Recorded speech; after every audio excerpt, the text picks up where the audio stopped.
Hey, Mark.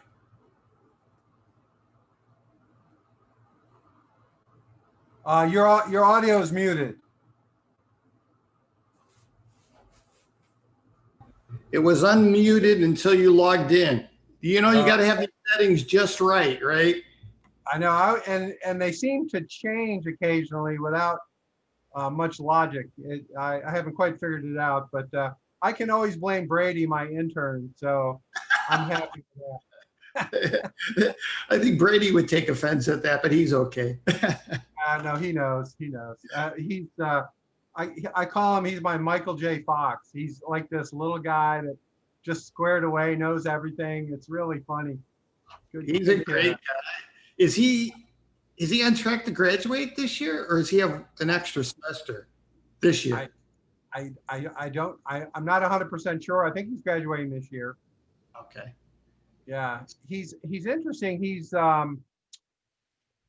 participated in a bunch of accelerators over the last couple of years. He participated in TechStars over the summer.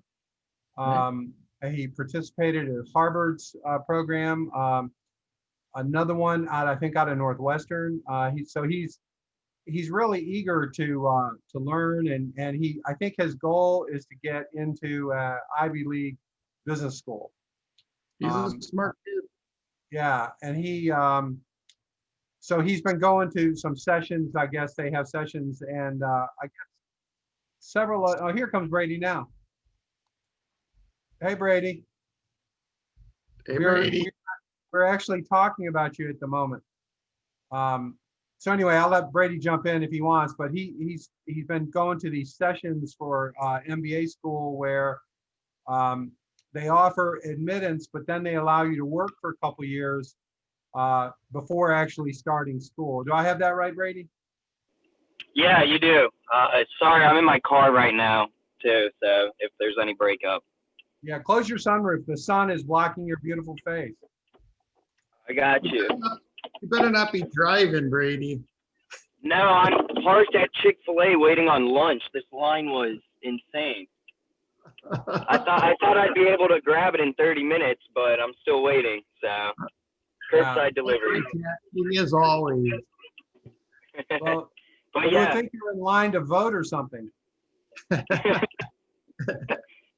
I'm across from the student center. I see that like out of my living room window, and there hasn't been a line or anything to vote. Yeah.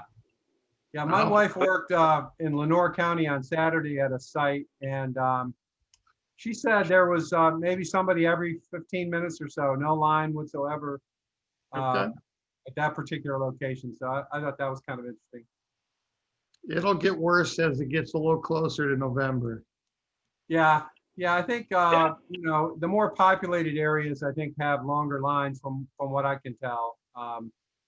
You know, we live in Duplin County. We're right over the Lenore County line, so we actually have to drive much further to vote than if we lived in Lenore County, by about twice as far.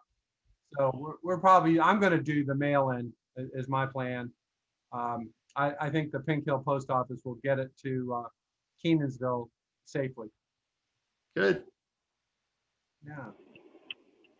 How's everything been with you, Mark? Good, busy. We've evaluated about 130 businesses since we started September 1 last year. Wow. Oh, wow. That's good. Yeah. That's a lot. Fixed investments for a total of about $2 million. Fantastic. That's awesome. That's awesome. How about you? How's school? Man, it's, you know how I am with school, Mark. It's going. I'm graduating in May. Are you graduating? Yeah, I'm graduating. I'll be graduating in May with both degrees, and finally got that GPA to a 3.0. So that's all I cared about. That's awesome. Congrats. Yeah, thank you. Yeah, like Dennis said, I've been swamped now. That the new block schedule kind of screwed me over. Like, I'm taking right now this block, I'm taking 13 credits, and they're all like my senior level finance classes in 8 weeks. So it's not fun. And on top of that, I've been doing like grad school interviews and just networking sessions and trying to find a new firm to hopefully work for. So Okay, yeah, good. Well, yeah. congrats. Keep it up. Thank you. All right. Well, as usual, our crowd is late arriving. So I think we'll go ahead and start. And what will happen is people will join in. And I don't know, Mark, you don't have any slides, is that right? Correct. Okay, because I can make you the co-host if you needed to do that. But Mhm. so I'm going to introduce everyone to Mark Wdowik, who is on my screen. He's to my left. Anyway, Mark is the founder and CEO, if that's the right title, of a new angel fund that's based out of Greenville, East Coast Angels. Is that right? East Carolina Angels, sorry. And he's going to talk to us. So this is really more of a fireside chat type of thing. So please put your video on if you can. You can mute your microphone, but I want to see your smiling faces. Mark is going to be talking about venture capital and angel funding and these kinds of things. I realize that not everyone in this group is particularly interested in ultimately selling. I understand that, but I think it's a great idea to get an understanding of what's going on. Now, in some cases, I know Marcus Amon is actively raising money, and so he may have a different perspective than some of the others. But with that, it's going to be an informal fireside chat. Feel free to speak up. I certainly will. Mark is not giving a stuffy academic presentation. It's more, kind of helpful, real world type of perspective. So with that, I'll turn it over to you, Mark. Thanks. Welcome, everyone. I really want this to be interactive so you guys can interrupt me and ask questions. And then toward the end, I have a list of don'ts, things that you shouldn't do if you're going to talk to investors, whether that's family and friends, angel investors, or VCs, but I'm going to save that for the end. I just also wanted to point out, in addition to East Carolina Angels and working at ECU and other universities, as some of you probably know from my past history, is I also have run 5 businesses.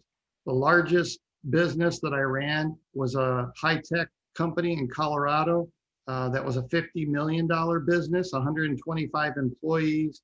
We were worldwide, which we sold in the late 90s. And so I've got experience in starting businesses from the ground up, as well as running businesses and turnaround. So taking the business that I just described in Colorado, for example, I didn't start.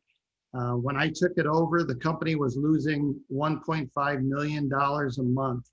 And no one at the company knew about it because it was a closed book environment. So everyone just assumed it was a wealthy business, a wealthy CEO. We were all doing well. We were all paid. And as soon as I took it over, I realized we had to make some changes.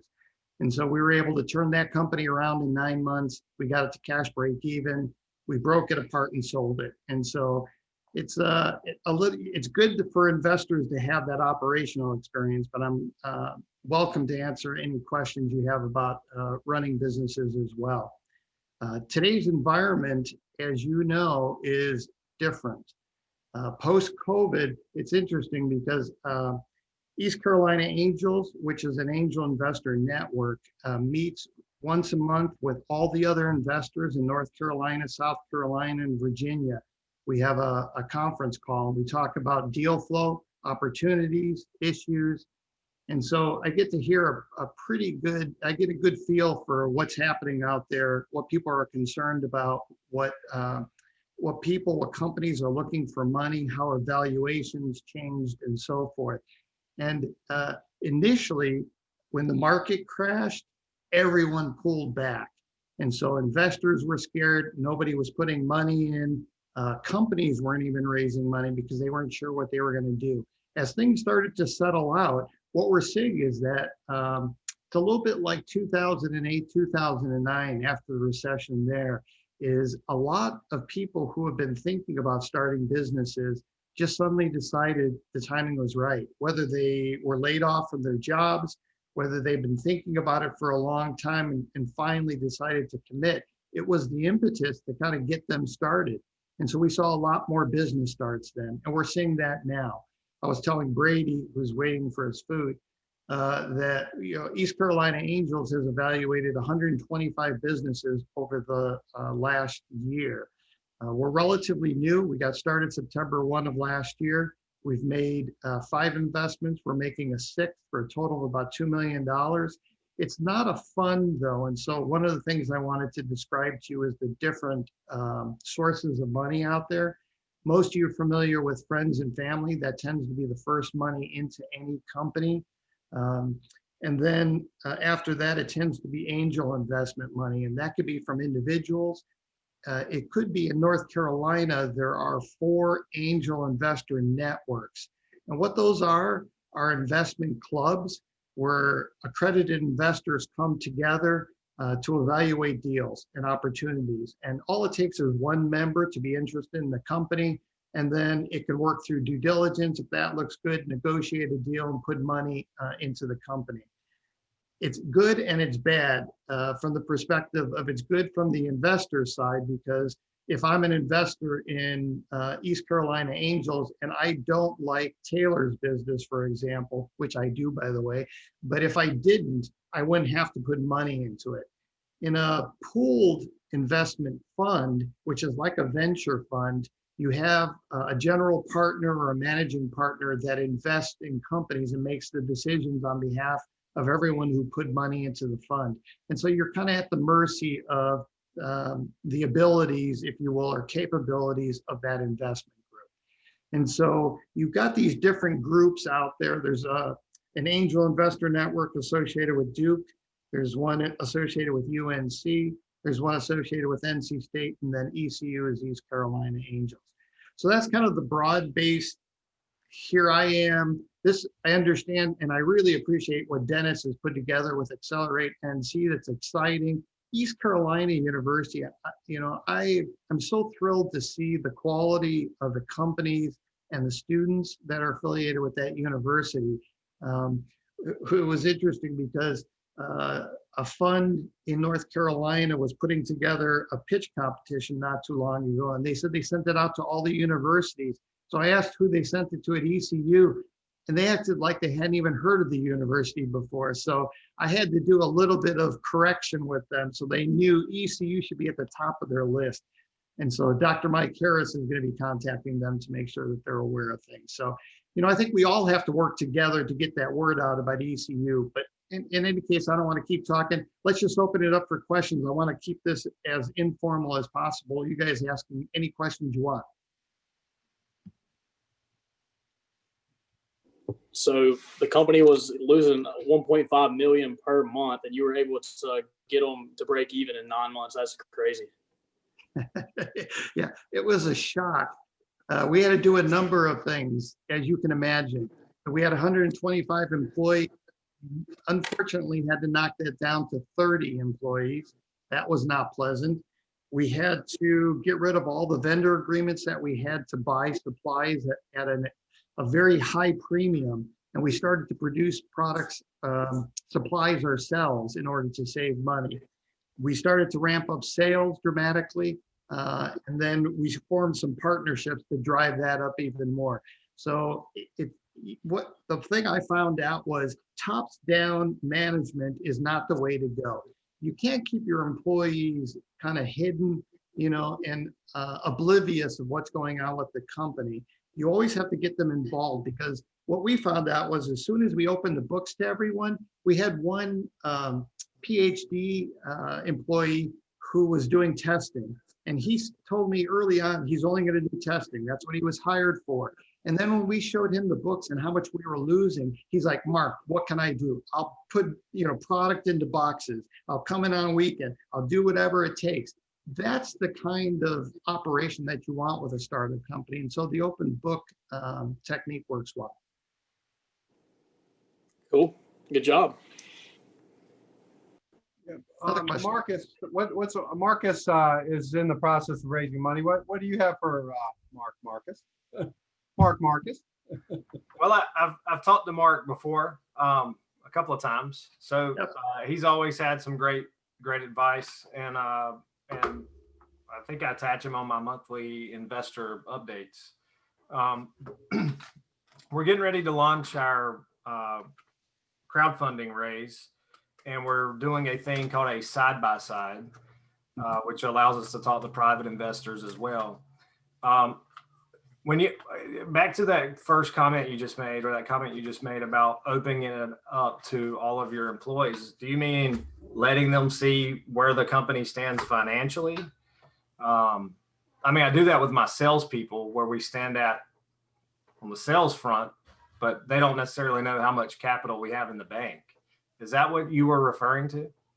Yeah, you can do different degrees of information sharing with your employees, but I am of the mindset that you really should have an open book environment, which means they should know how much money you have in the bank. And the reason I say that is because, again, you want every single one of your employees working with you almost as a clone, so that they're wearing multiple hats. They're helping you to raise money. They're helping you with sales. They're helping you with shipping. They're helping you with, whatever it takes. They may know someone who's a friend of a friend who's looking to make an investment. And if they don't know what you have and don't have, they may not go down that avenue.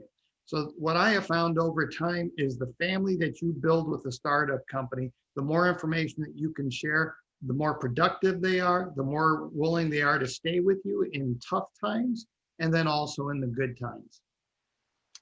So them knowing your runway is important.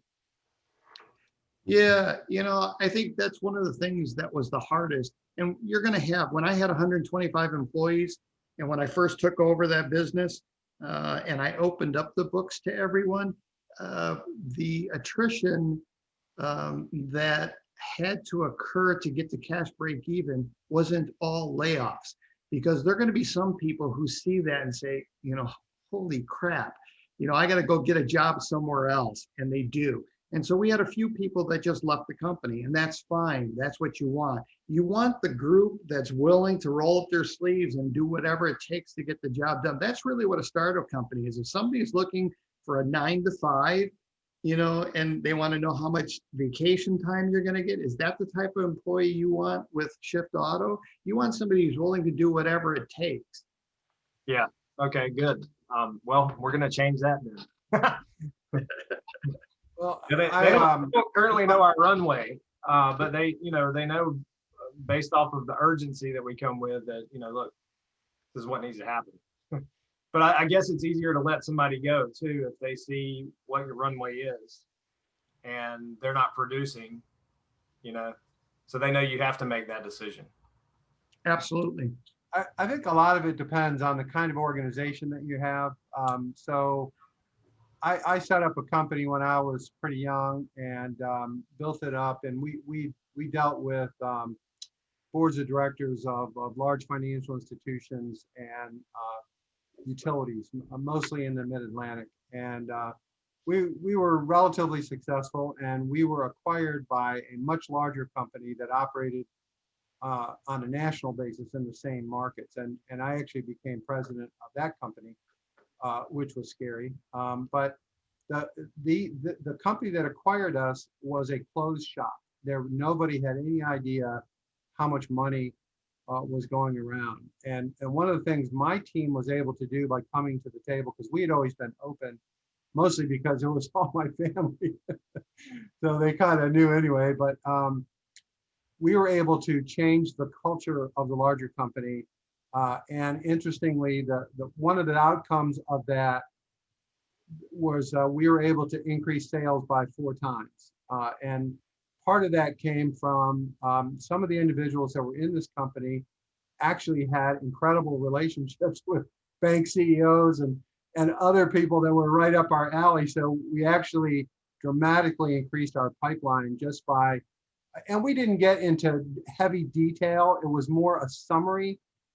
We didn't go through the books. Most of these people really didn't care all that much, but we did kind of a high level kind of P&L type of thing. And we also carefully identified what actually moves the needle in the company? What is it that we're trying to do or that we need help with to drive these numbers? So in our case, it was just keeping a full pipeline of prospects, over time, so that you don't go through a situation where you close all your deals and then you're out of business for 6 months, which is very common in that field that I was in. Because what drove banks to do deals with us often was mergers and acquisition activity, and they tend to be cyclical; they're not constant. So anyway, in that case, the CEO was a real hard ass, old school. He played in the NFL for 14 years. He was something else. But even he got to see that it was a better company and a better culture. But I don't advocate giving, detailed accounting unless you're a shareholder or you're in some kind of equity participation agreement. I personally think it needs to be a summary or like a presentation that gives people a rough idea. That's my own view. Mark may disagree with that. I think it depends on the stage of the company that you're at. And again, in my situation, I had to do something dramatic. I had to do something radical. When you have a startup company where it's very small, it really is like a family. And in your family, you better be talking about finances. You better be sharing. But you're going to reach a point where you're much larger, where you can back off some of that. It becomes a summary. I'll give you another example that's a good consideration when you have to cut costs, because that's always tough in a startup company because your sales are going to ebb and flow. COVID has done that in many businesses, right? So revenue's gone up and now it's dramatically cut back. Or your investment money comes in and you spend it and then it comes down. And so you're going to reach periods of time when you can't make payroll. And so again, if you're sharing information on a regular basis and people know that, they're going to be much more forgiving about working with you. One of the things that we decided early on in that situation when I took over the business was, do we simply, and this, you're going to go through this as owners, do we simply cut the bottom whatever percentage of the employees and keep everyone else at their current salary? Or do you keep as many people as possible and everyone takes a reduction? And what we decided was we would do the latter. So we all took a cut, an equal cut, and we kept as many people as possible. And we shared that information with people so that they knew, because I think a lot of times when you hear about this, is even when companies are laying off employees, they're getting the CEOs and the executives are getting bonuses for doing that. That never made sense to me. So again, you're in it with everyone else. And so everyone should take a cut, everyone should share in that. And then when times get good, everyone comes back. Yeah. I think one of the things that people have to think about, and this is a difficult conversation or concept for many, but this is my observation. It may not be absolutely correct, but when you're an executive with a big company, your allegiance generally is with the company over the individuals, right? It's about keeping the company moving, keeping the company on its goal, because so many people are impacted by that, that even if you have a particular individual or group of individuals, you actually have to put them second to the goals of the company. When you're in a startup, it's somewhat similar. Your loyalty and your commitment is really to your startup, right? Even though you may be the only employee at this point. But I think what Mark is talking about there, he's talking about making choices, and not everybody is going to choose to go with the company. They may feel it's better to get a job somewhere else, or they really, it just depends on their circumstances. So I think one of the things you can do as leaders, as owners, is you can develop a mentality about, who on this team is going to the end zone, who's going to be here for the long run, and buys into what it is you're trying to do. If you think back to our talk from Tom Newell, who talked to us about how important why you're doing your business is, because when you have a really clear why, when the going gets really rough, which it always will, that's going to hold you online and on target, is your commitment to that why. And if it's just a lark or it's something you can take or leave, then that's going to reflect the type of company you have and the type of people you attract. So I think this is reinforcing that message about commitment and getting people to give them the opportunity to buy in to your message, to your commitment. I think is very healthy, and there are different ways to do that. But when things go a little bit sideways or a little bit south, these are the metrics or the measures that you're going to have to think about, not just now and immediately, but what does this mean for us on our timeline, our overall objective of where we're going. So as an owner, and particularly when you're small and just a startup, you may not be thinking about these things, but with Mark's comments and some of the guests that we've had, I think it's clear you need to have a broader vision, I guess, of what you're trying to do and why you're doing it. And are you able to attract the type of people who share that and share that commitment? Are they prepared to do handstand push-ups after having pre-workout?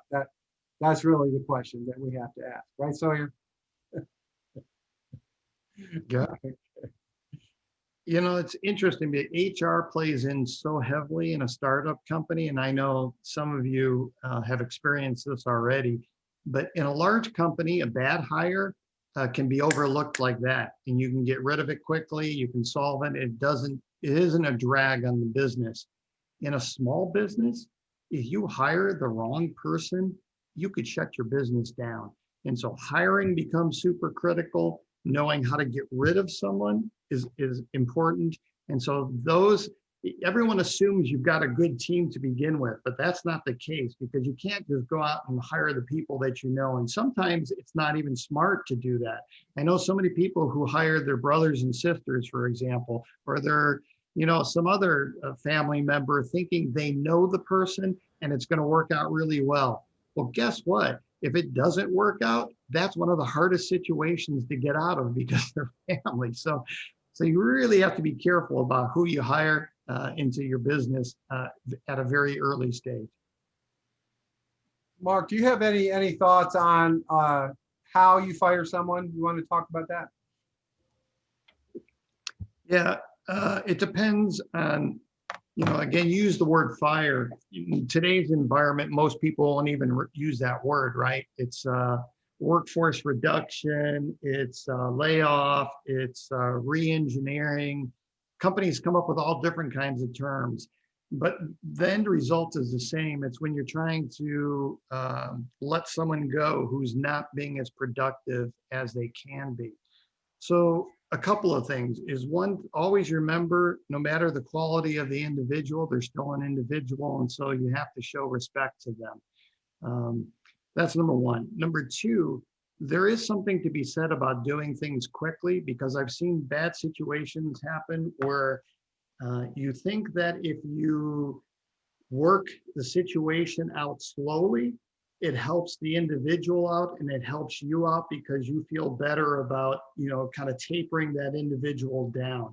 But I've seen situations where that individual that you thought was so trustworthy, suddenly they know the situation, and so they could sabotage the company. They can call your customers, kill sales, they can steal, they can tell other people. So HR people will always tell you that if you can do it as quickly as possible, as painlessly as possible, that's what you should do.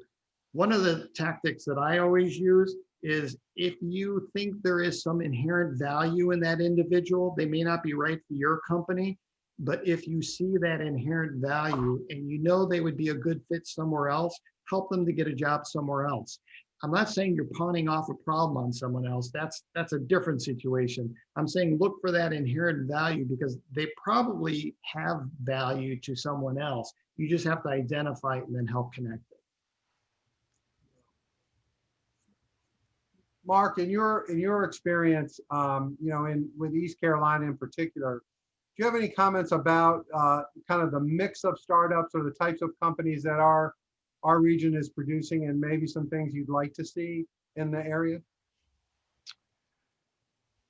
Yeah, it's very diverse what we're producing in Eastern North Carolina, which is a good thing from my perspective, but that also dictates different strategies for fundraising.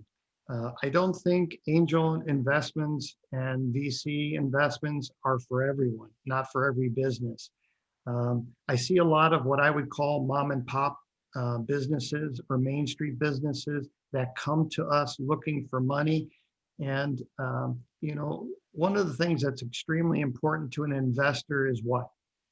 Return on investment, right? Yeah. We got to make money. And so I've actually asked the question of a CEO. I'll give you an example. I said, when do you see the sale of your business and who would be a prospective buyer for your business? And the CEO said, oh, I'm never going to sell this business. And so, to an investor, that makes no sense whatsoever. So you have to make sure that you understand you're connecting things appropriately, because why would I put my money into a company if I can't get it out? And so, in that case, they're going to have to look at debt. They're going to have to look at factoring to pay for AR, short-term debt to finance supplies, those kinds of things, as opposed to an equity transaction, because investors aren't going to get their money out. So we see all different kinds. North Carolina has a lot of life science businesses that we've seen. The VCs are the ones that tend to put money into those because they take more money and they're longer term. But we see an assortment of things. I really like software as a service. What Marcus is doing, for example, is really neat. You're going to see more businesses like that coming out that improve life for everyone, right? In Marcus's case, it's not just helping out the automotive businesses, it's helping out the customer like me that makes it easy to take my car in. Those kinds of things I really like, but they're difficult. As Marcus knows, integration becomes some issues. But those are the kind of businesses that we're seeing starting to pop up, is how do you make our lives easier? Which is interesting because in the VC world, they used to talk about two things. One is never invest in a nice to have business. You always invest in a have to have business. So if you think about COVID, if there were, one company that could produce the ultimate vaccine, that's a have to have. You're going to invest in that because everyone's going to have it, right?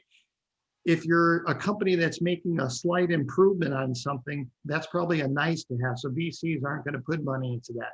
But in today's environment, angels are getting involved much earlier into all different kinds of companies, including the nice to have kind of situations. Those are the improvements. So I think there's some opportunities there. As long as you have the ability to grow, investors are going to be looking for, a 3 to 5 year exit where they get their money back with at least a 3 to 5 to 10 to 1 return. So just kind of keep that in mind. One of the things that I've noticed, and I think some of our companies can speak to this better than me, but a lot of the kind of norms and perspectives are changing. And one of those is in direct-to-consumer e-commerce, particularly in certain categories. We're seeing, for example, we have Holly on this call from White's Farm. 1 out of 3 Americans have bought food online since March 1st. Prior to that, it was 1 out of 100, right? So that's an example of something that probably isn't on a venture capital radar, or wasn't, I should say. And now maybe there is opportunity for the kinds of businesses that historically couldn't really grow because they didn't have enough customers. So do you have any thoughts about that market changing businesses, particularly as it relates to e-commerce and direct-to-consumer? Yeah, it is becoming much more prevalent. There are a lot more that we're seeing. I think some of them are investment worthy as well. I think the things that you have to continue to think about, though, is that competitive barrier. And so one of the things that VCs always look at, and angel investors are going to do the same thing, is how do you protect someone else from coming in and doing your business better? So you may have the advantage because you were the first to market, or you have an advantage because you're catering to a client base that currently is buying. But down the road, if suddenly everyone sees that opportunity and you have 30 just like you, you've lost your competitive advantage. And so investors are going to lose money. There's not going to be an opportunity except for maybe a roll-up where you combine operations together. So be thinking about your competitive advantage. What sets you apart from the next one? And if you can protect that somehow so that they can't duplicate that, you're going to be better off. But that's what we're seeing is how do you keep your competitive edge? You're almost always the first to market, but how do you keep that competitive edge in 2 years, 3 years, 5 and 10 years? I'm asking all the questions. I promise to be my last one. Are you seeing much in the way of social good type of investing, or what, in some cases it's considered sustainable, in other cases it might be a cause related? Any comments about that kind of thing? Yeah, I don't think that's changing. I think over the last 10 to 15 years, you've seen a dramatic change to social venturing or impact investing, and that's going to continue. And so, you know, it's a different kind of investor. East Carolina Angels is ROI based, so we're definitely looking for return on investment. There are groups out there that have what's called more patient capital. And so they're not looking for as high a return. They can sit for 10 or 20 years while investment sits in order to get a return at a slower rate. And there are some in North Carolina that are geared toward that. They tend to have an economic development slant to them. In some cases, they're geared toward women and minorities. In other cases, they're geared toward an industry or a sector that's trying to be built up. But look for those kinds of opportunities. They're not easier to get. So don't make the mistake that just because one is ROI based and one's more patient, that one's easier to get. It's just as hard to get the money because there are lots of people trying to raise money. It's just you have to understand what drives and motivates the different investors out there and approach them in the way that makes sense.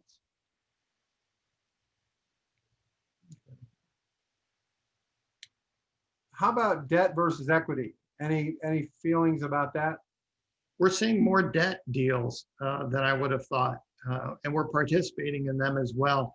It's interesting because if you're familiar with factoring, which some banks do, and there's some organizations and private equity groups and mezzanine groups that will finance. What factoring is if you have sales, but you can't afford to buy the supplies and make the product, then there are groups that will lend you money at a higher rate than the banking rate in order to finance. They essentially take over your accounts receivable in exchange for the money. And so most factoring banks today will charge an APR of about 12%, 11 to 12%.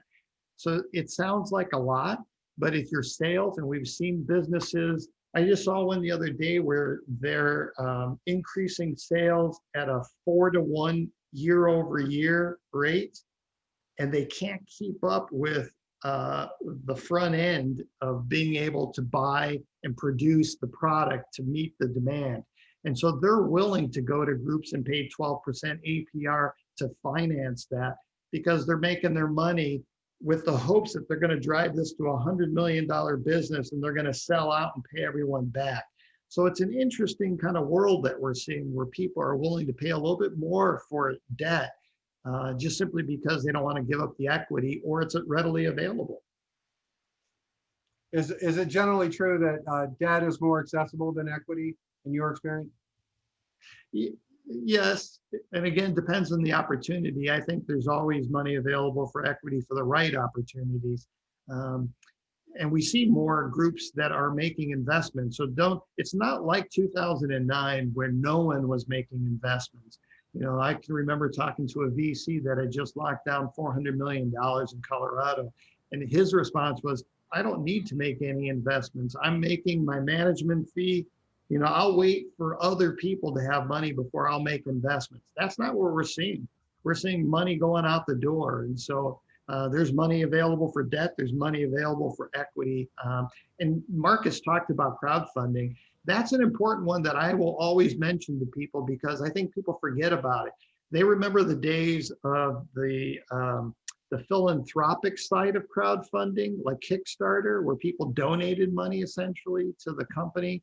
That was all you had available. In today's marketplace, you can raise equity financing through what's called SAFEs.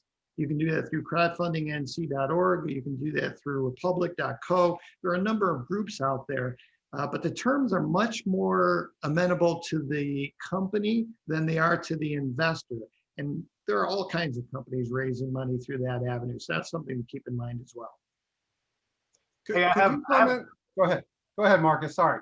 I have a question about Techstars. All right, so Techstars takes 6% equities, $20,000 initially, and then it's a $100,000 convertible note. And they have a lot of connections in their network, United States and global, actually. So how do you feel about Techstars as an accelerator program to help maybe connect you with the right companies and then also investment as well? I've seen examples where the network that you build through Techstars is worth every penny of that 6% that we just talked about. It tends to be more the network advantages over the money that they put in. One company in Houston that we ended up investing in was a Techstars graduate, and they ended up getting the money just like you described. But they were able to attract Stanley Black & Decker that put in $1 million into their business because of Techstars. So you start to get that notoriety from Techstars. Y Combinator in California is the same way.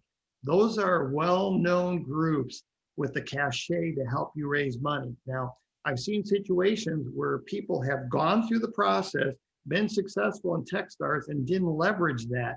And I don't know why, whether they thought they could raise the money on their own, but they didn't leverage the network. And so they ended up folding their businesses. So short answer is I like Techstars. I think it's a good route to go if you can get in.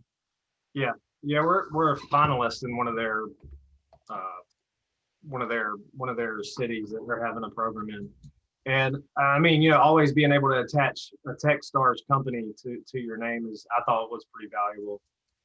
Yep. But 6% seemed like a lot of money, a lot of equity. It's not. Valuations have come way down. I know. Again, got to be realistic. Everyone thought, I mean, they were going crazy for a while, but they're coming down. Yeah. Yeah, I think also I've been talking a lot with the Techstars Anywhere managing partner, a guy named Ryan Cooter, who's out of San Diego. But that Techstars is their true virtual one. That's where they have people all around the world participate all virtually. But he was explaining to me they've got a couple of companies that, believe it or not, have made a business about selling their services to other Techstar companies.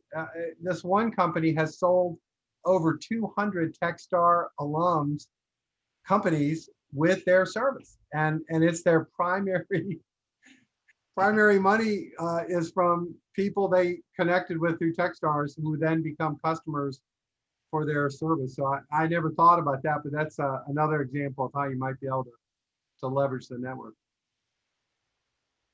Yeah, like Mark was saying, I definitely recommend doing it if you get accepted, and just make sure you leverage the network, because I've been through a couple of their programs now, not their business accelerators, but more their educational side.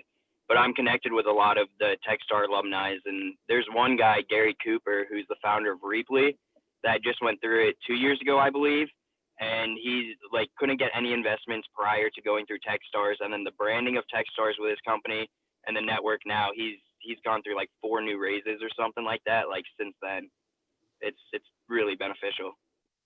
Yeah, we've also been lucky that Ryan from Techstars Anywhere has given us access to their Entrepreneurs Toolkit. They've got a whole bunch of online resources, which I think I've shared with the group. We've used a couple of them early on, but we have a whole library of Techstars classes from their accelerator that are available for free to our companies. That if you want to, it's pretty extensive, and if we haven't put that up and made it clear, we will. Brady can do that. But that's a real helpful resource that that they've given us at no cost. You know, Techstars, just talking about this reminded me of another company that took the money from Techstars. They thought that's all they would need to get to cash break even, and they didn't raise money. And unfortunately, what happened, as with most businesses, is you can't predict that. And so they needed to go out for a raise. What you don't want to ever do is go out to investors when you need money. That's the worst time to go, but that's when people do it. It's like they think, you know, I'm going to use this money that I just got, and then when I need more, I'm going to go out to the marketplace. Whereas really what you should do is when you get that money, you should go out and get more money. That's what you should do, because investors, and I can't tell you the number of businesses that I see that are in a cash situation where they're going to be out of business and they're desperate to get money. Investors don't like that situation. It's not like, you know, buying something at a discount so you think it's a good thing. It's a bad thing. It taints the deal, and so people don't want to touch it. So always raise money when you have money. That's one of the best pieces of advice I can give you. Well, Mark, one of the things about that I think is a struggle for many companies is how do you forecast that thing accurately? What tools do you recommend, or what process do you recommend for really forecasting or predicting need like that? Well, there are a couple of things. One is get a good set of mentors working with you, whether it's an advisory board member, whatever it may be, but somebody from the industry who understands it well. Usually they're also going to be an investor, so you kill two birds with one stone. But they're going to be able to help you to forecast, because they've been through that. They know the cycles, they know how long it's going to take, and they're going to be able to more accurately help you to project things. That's one. Number two, even in a vacuum, you should always raise as much money as possible. So, you know, Marcus is talking about giving up 6%, sounds like a lot. You know, don't get hung up on that.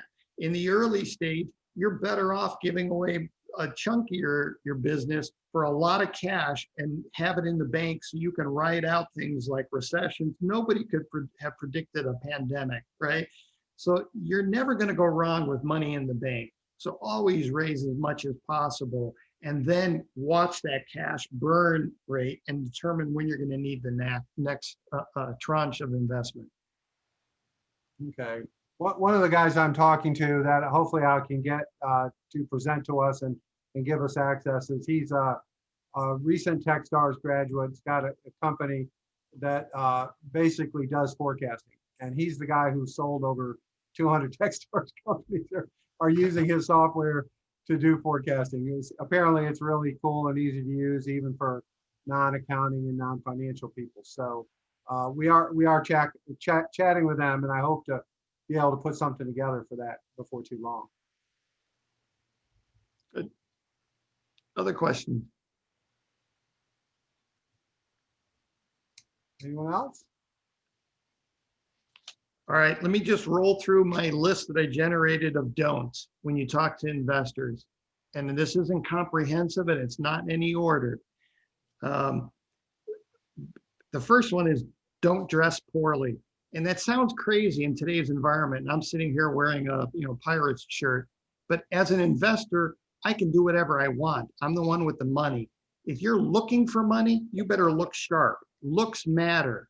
I just had one company that came to us to raise money, and there were a couple of things. One is he zoomed in a week early, and he was sending me text messages saying, how come I wasn't online? Secondly, he was at the beach and he was wearing beach wear and he had his laptop out. It's like, how do I take that person seriously when he's trying to raise money? He doesn't know time, he doesn't know calendar, he doesn't even know how to dress. Two, don't be late or don't be a no-show. I've had 3 of those where people just didn't show. And in today's Zoom environment, you can show, look at Brady, he's in line to get food and he's calling in, so there's no excuse for a no-show. 3, don't be haphazard, be organized in how you're presenting and selling your case to investors. I've seen too many entrepreneurs that kind of jump all over the place because they understand their world, they understand their customers, they understand their business, but you're trying to sell in a short amount of time an idea to someone who's never been in that business, for example. So again, be organized. This one should be self-evident, but I'll give you some examples. Don't ever argue with the investor or be defensive about the information that they give you. And the other one, the corollary to that is don't argue amongst yourselves. I had 2 university professors that I took to a VC in Chicago once.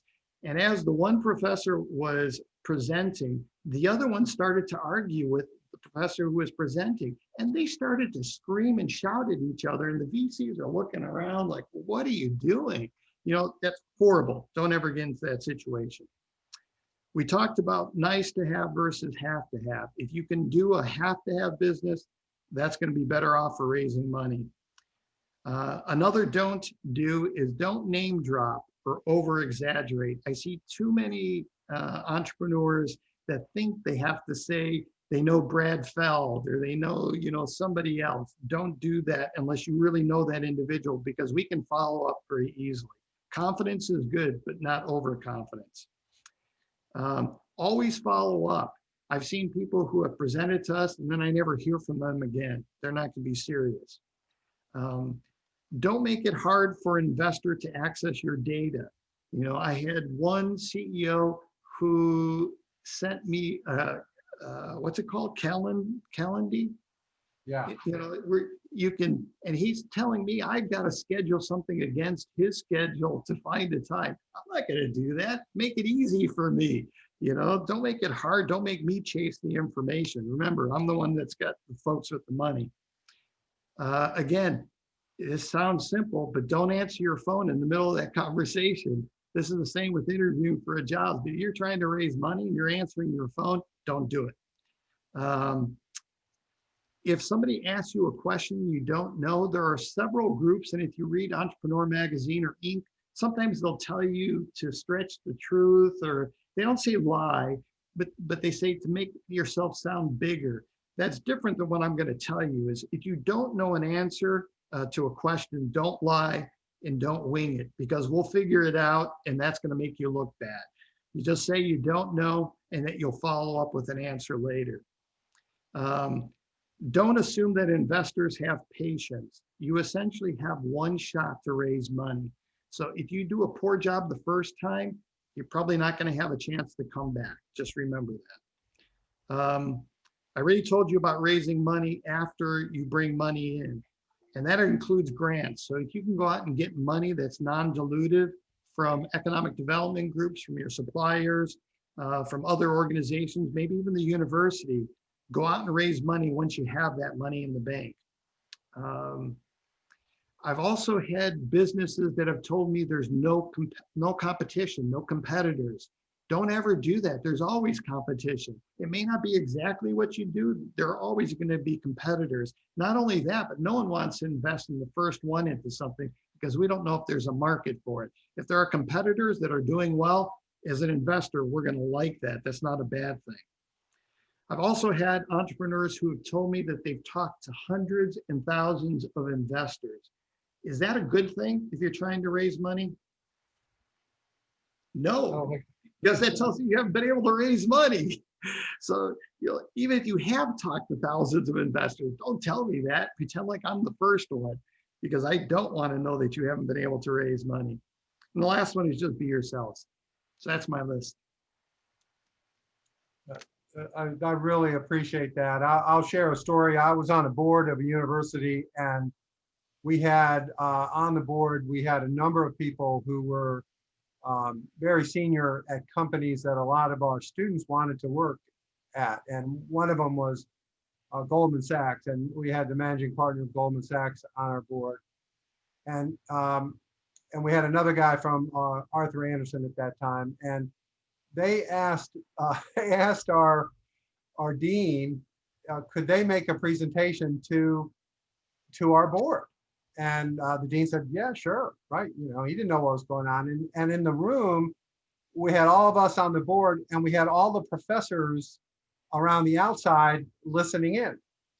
And so this guy from Goldman Sachs, who was just a powerhouse, this guy was something else, let me tell you. He said, well, let me tell you about our experience hiring students from this university. And it was a good university. It had a good reputation and everything.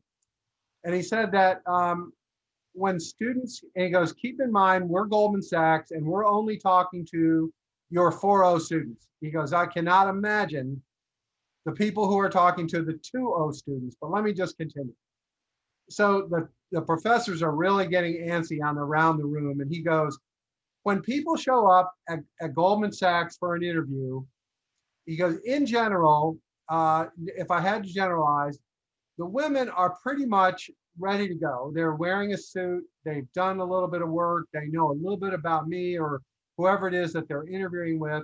And generally speaking, they do pretty good. But let's talk about the guys for a minute. He goes, generally what happens, again, remember, these are the 4.0s. Their hat is on backwards.